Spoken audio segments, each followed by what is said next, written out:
Hi, I'm Courtney Lord, and I'm going to be your new teacher with Epic. And I am so excited to meet you, Henry, and your parents, and get to know you all as we go on this journey together in this new school year. Just a little bit about myself. Like I said, my name is Courtney Lord. I live in Edmond, and I have 3 kids myself. They are in the 4th, the 2nd, and they're in kindergarten, and they're out here in Deer Creek public schools. I used to teach kindergarten in Piedmont for several years before I had my kids, and then I've taken a little break and been a stay-at-home mom. And then over this last school year, I've been doing some long-term subbing in Deer Creek, and it has just really renewed my love and enjoyment of education. And I'm just thrilled to be with Epic and to be with your family and get to just journey along with you as we embark on your next year of school and just growing and improving in different areas. And so right now, I would love to talk to you about your reading. I have spent some time looking over your reading scores, and I am so impressed.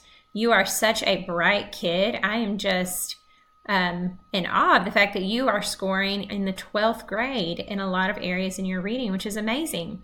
So congratulations to you and to your parents for that great achievement. Now, there are a couple of areas I think we could improve on, and those are the ones that I wanted to talk to you about today. Specifically, the reading standard of 4.3 R1. That is, the student will determine the author's purpose and infer the difference between the shared and the implied purpose of the passage. So there are a couple of other things that we can look at over time: setting, theme, comparing and contrasting the text, and those things. But what I really think we need to focus on first and foremost is that 4.3 R1 that I told you about. So basically, we're going to talk about how do we read a passage and then figure out what the author's purpose in writing the passage is, both what they explicitly tell us is their purpose and what they're implying the purpose is. So I want to show you why we are doing that. So I'm going to move this screen. Hopefully I can do that over here to your score. So you can see you did such a great job.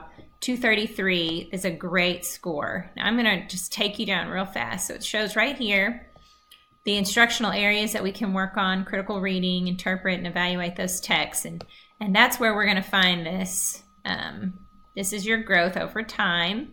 You see how well you're doing? I'm just really impressed and excited to be working with you. So we're going to scoot on down here and look at, here's one of those ones I was telling you about where, look, 12.3. That's a 12th grade standard, and you have already mastered that, and you're just in 8th grade. So that's amazing.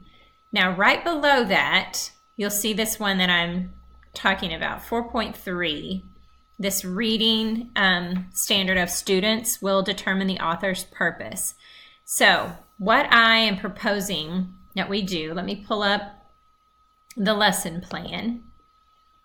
I don't know if you're familiar with IXL or Study Island, but these are really great tools when we're working in reading that can really help and support you, and they're fun. My kids love to use IXL specifically. So I think this is the one area where we need to focus the one-on-one attention with. So when we meet together, which I need to, get that scheduled with your parents, we will get a passage from a book, one that you particularly like. I don't know if you're like my kid, he loves football.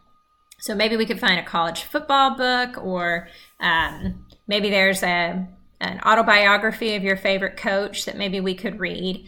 But then I think after you're going to read the passage, and then you go on to IXL, and they have certain questions that you can answer to see if you are grasping the purpose of what the reason the author has written the story. So we're going to use that to do your practice on, and then we're going to do the assessment part just to see how well you've done in it with Study Island. And that's another great website, something you can do at home.